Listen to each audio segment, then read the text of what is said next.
Hey guys, Sierra Bailey here with Accel Commercial Real Estate. The video you're watching ties into our event in June, Accelerate. If you want to learn more about what you see today, scan the QR code on your screen or click the link in the description to get your tickets now before early bird pricing runs out. Enjoy the video.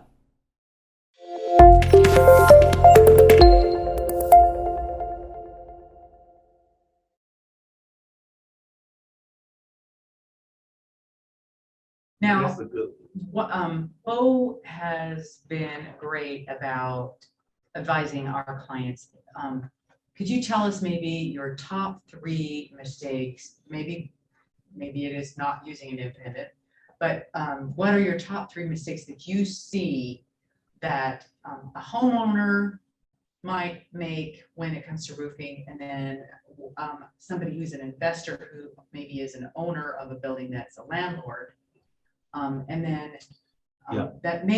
that's not necessarily insurance related, but just. So I see a lot of, and I'll be honest, what you'll find out by me is I'm gonna call a spade a spade. I'm gonna be brutally honest with you. I am not the roofer for everybody, okay? Because I'm there to help you appreciate the property. I'm not there to be the cheapest guy, because I gotta live, I gotta pay my guys, I gotta pay all the stuff that goes with it to keep a business afloat these days and times. So what I like to tell people is I don't want all the business, I want all the good business. And the good business are people that are wanting to take care of their stuff like it's their own home. I see so many investors that think, man, I can squeeze 5 more years out of this. You can squeeze 5 more years out of it, but it's going to cost you 5 times as much in 5 years. And you're just throwing good money after bad, because then it's going to be a lot more wood decking, a lot more, shingles in the last 8 months. Like I said, gone up 60% just on shingles. That doesn't count the labor. And so when you start thinking about an investment, people want to put it off. Cheaping out is Cheaping out is a big thing. Don't do it. Don't cheap out. Don't cheap out, because you're just hurting the equity in your property. That's all. I mean, Okay, that's one. So what's number two? So number two, a big thing that people do is they hire people just because they say they are contractors. Because of flyer that was left on their. Well, they just call something and they just, oh, he can fix it, and they don't really kind of do the due diligence of understanding who's working on their stuff or what's working on their stuff. They got a cheap quote and that sort of thing. I have another question, and this is, when you were hired, so let's say somebody is doing a fix and flip, but they want to have it be good and quality, because fix and flippers are notorious for going for the cheap version, right? Mm-hmm. But that wouldn't be any of you.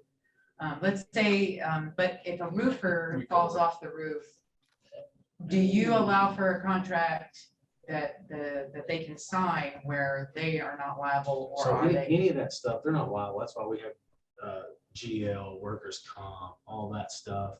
Had a guy fell through a skylight, wasn't paying attention to what he was doing, and was on a metal roof and walked over a skylight panel and fell. And this comes to making sure you have the right people that have the right insurance, because And that was my point. if you don't, you could be looking at a lawsuit. His hospital bill was about $90,000 for 3 days. So His Nope. insurance picked up. note to investors, if you hire a roofer that is not properly insured and they fall on your property, and you do not have some sort of contract agreement that they are not an employee / contractor of yours, guess who is responsible for that? No. No, you personally are liable for. So what happens what if he breaks his neck? Or worse, what if he dies? And now you have a wrongful death. So you got to make sure you got insurance. And a couple of these projects, we're doing, it doesn't matter the size. They're all we all have a certificate, each party has a certificate of liability or workers' comp made out with the LLC or the partnership or the trust or whatever it is that we're dealing with. They have those certificates made out to them as additional insureds so that we're protected. So the local guy that, the handyman says, oh yeah, I can fix that. Or you get up on the roof and go to fix it and you're not properly insured.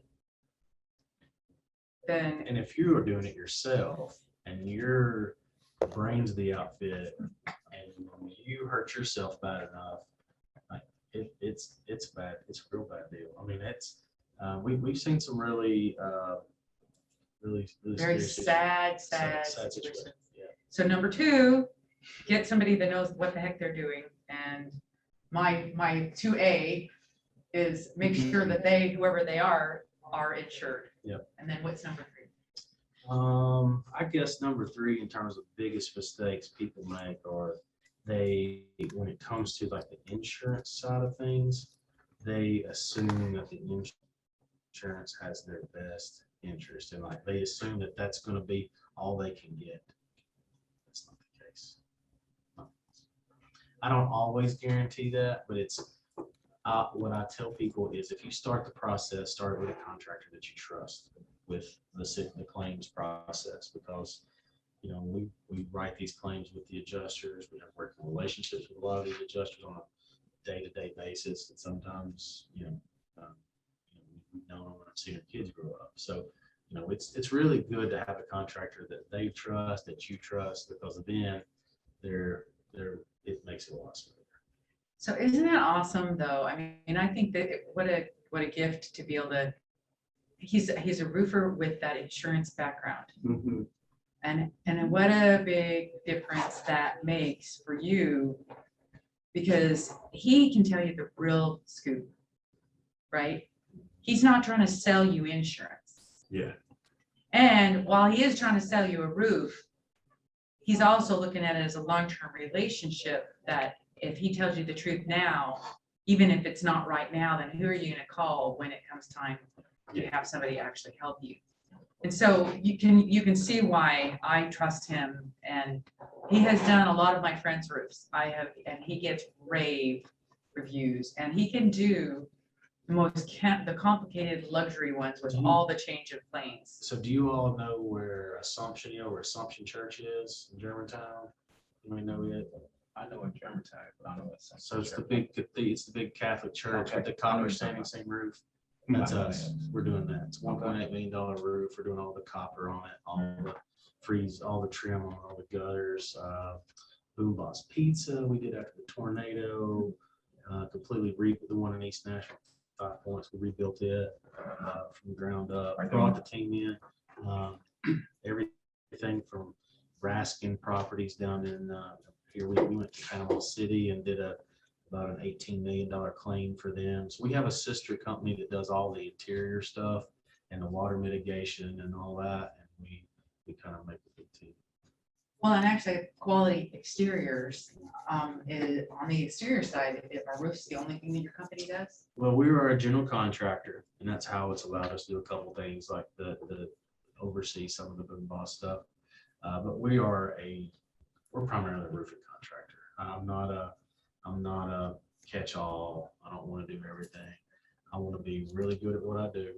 I don't want all the business. I just want all the good business. Do you reduce soffitting and gutters if that's necessary? We do. And we do windows and a lot of multifamilies. I don't really get into a whole lot of like if it's a house where you've got 3 or 4 houses, yeah, I'll work with you on those. But where we really bring the value is on these multifamilies with a lot of doors, where there's a lot of windows, and we use Pella exclusively on our windows, and we can really get dirty on our pricing because we've done so many. Got such a large economies of scale on We that. buy 2,000-3,000 windows a year from them. So there's a helpful thing too, right? So do you have any questions for him? Yes. So what's the best way to find out what if if the roofer is well insured, because they could say, yeah, I'm covered, I have insurance and all Copies that. of their insurance. Copies Say of for- insurance? Provide, say I want a certificate of insurance. And if they're doing work for you, say, hey, look, I want you to have a certificate of insurance naming me as an additional insured or naming my company. Or I've got some of them that insure not only the lender, which is I mean, there's some crazy stuff out there.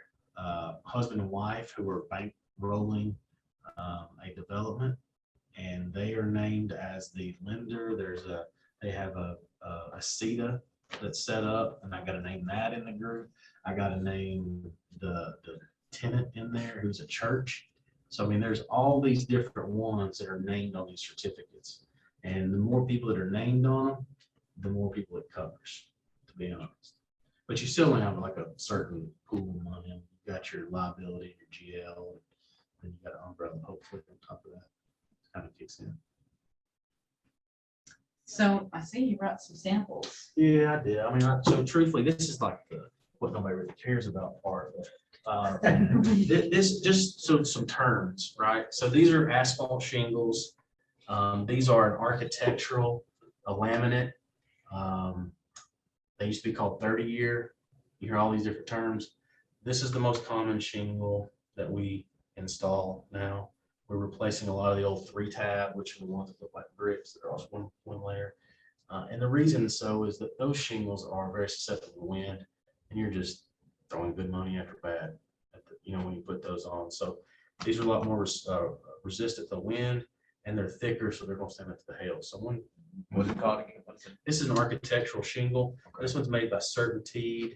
This is the Landmark series, and they have a Landmark Pro, which is like a step up, and then they have even one on top of that. But this is your good everyday, what I would put on my house, what I would put on a rental house, what I would put on anything that needs shingles. Another thing that I was always very curious about as an appraiser when we would be looking at it is we'd go to see houses that had, buildings that had asphalt shingles. And along the drip line, you would see all the granular stuff. And my boss told me that the more that you saw, then the older the roof.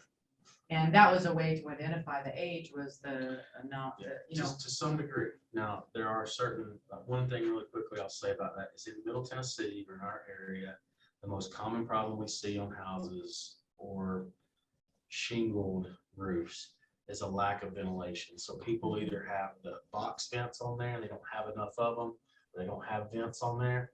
And that's what kills your roof faster than anything, because on a day where it's 100 degrees outside, the real temp is 100, it's 140 on your roof. That's expensive. I mean, it's hot. I mean, it's going to be really expensive to replace that roof down the line, because what's doing is it's causing that shingle to dry out. And when it dries out, those granules will pop off, and that's what we call heat blistering. And the heat cooks it, dries the asphalt that's there out, and then they release those granules. And that will shorten a roof up by about half its life, at least a third of it, if you don't do some ventilation. Would you say a ridge vent going Yep. the entire way, is that sufficient, or do you also need? So it solid depends on the vents? type of ridge vent. Works on homes with on gable roofs, or if you have a hip style that has enough ridges on it, because you have to have a certain volume of space to get the heat out. And in most cases they work. Sometimes they don't. If you have a house that is completely encapsulated with like closed cell foam, you don't have to vent it.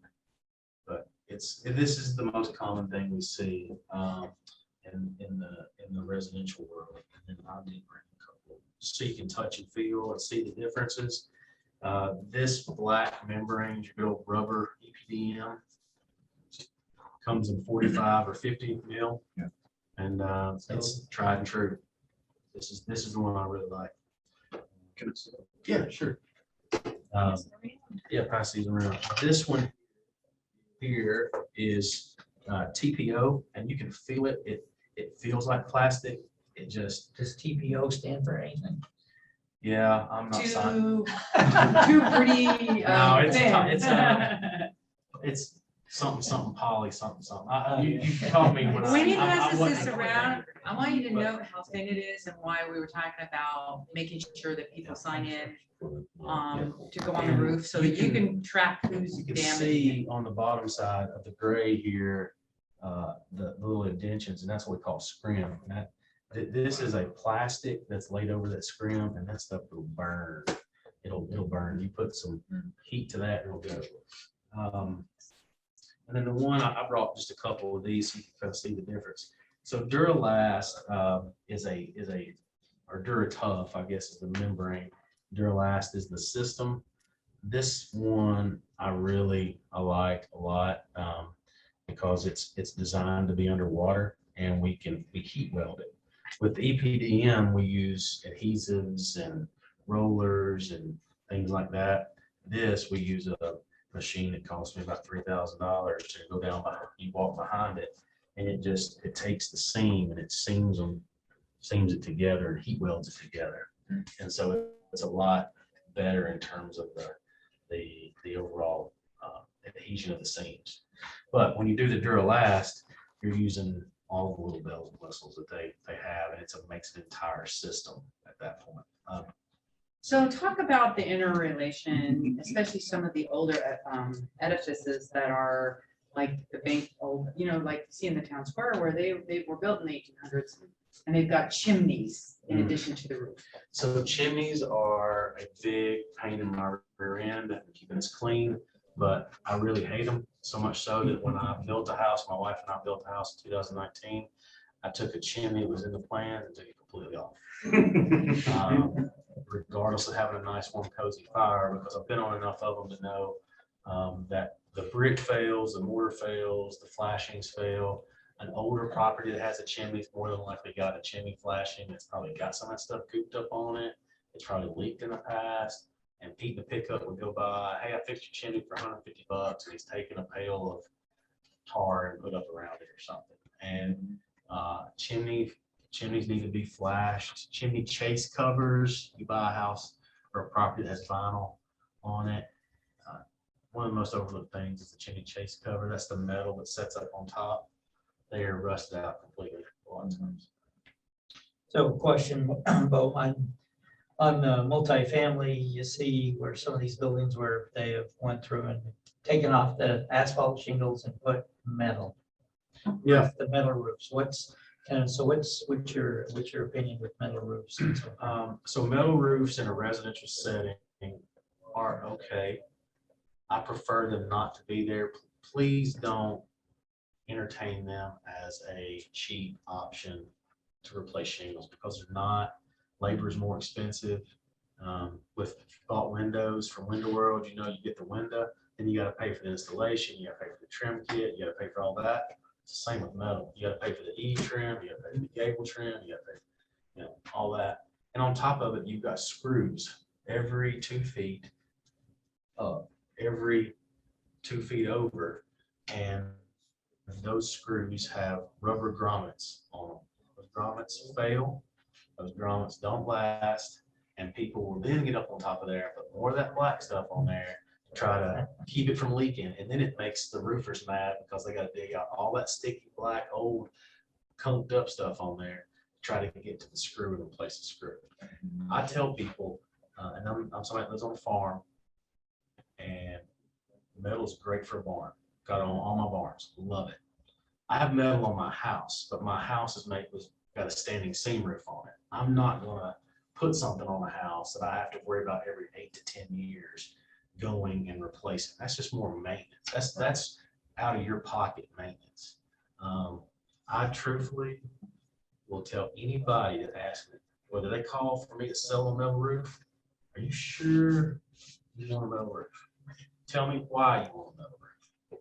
And then a lot of it is, well, it's from my granddaddy who had a metal roof on his house, and I can remember hearing the rain on there. I said, all right, you remember that? So you remember getting up after a rainstorm when grandma was not happy because she had a leak around the kitchen, and you had to get up there and put something on top of the roof? Yeah.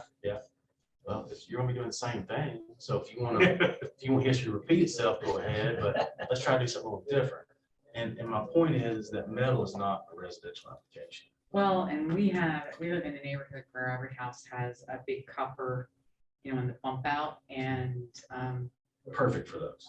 well, except that they were all poorly flashed. And every single one of our neighbors, we started getting leaking and immediately just took out, because it was covered by a tree, you couldn't see the copper anyway. So to us, it was like, there was no purpose of having it be copper because it was hidden by foliage. You took it out, put the asphalt, and now we're the only ones that have not had problems with where the flashing is, where dripping into the wall and, yeah. So, now, how long does it take for that copper roof to, Oxidize or patina. Personal preference. I mean, if you want it to cause I've age, seen where you put your hands on it and then it'll it's turn, because the it's oils in gonna your turn. skin are gonna turn. And you can do things, you can buy some chemical compounds that will patina the roof, but it's not the same. When you use those, it's, look, the old adage that there's opportunity cost for everything, it's 1000% true. Because the opportunity cost on copper, if you were to patina it with a man-made chemical, it's going to turn bright seafoam green. If you want it to do its thing, you can't rush Mother Nature. You're just going to have to Let it age. let it age. And you may see it in your lifetime and you may not. Those people that were roofing that $1.8 million roof on that church, some of them will never see it aged out, patinaed up. Matter of fact, in my lifetime, we won't ever see it green like that. Because a lot of times when you see that, that's on properties that are hundreds of years old, world stuff or older, historic stuff. I'm working on one right now. It's a house in a historic district. The roof on it, the copper roof, is all hand bent, and it is green and patinaed.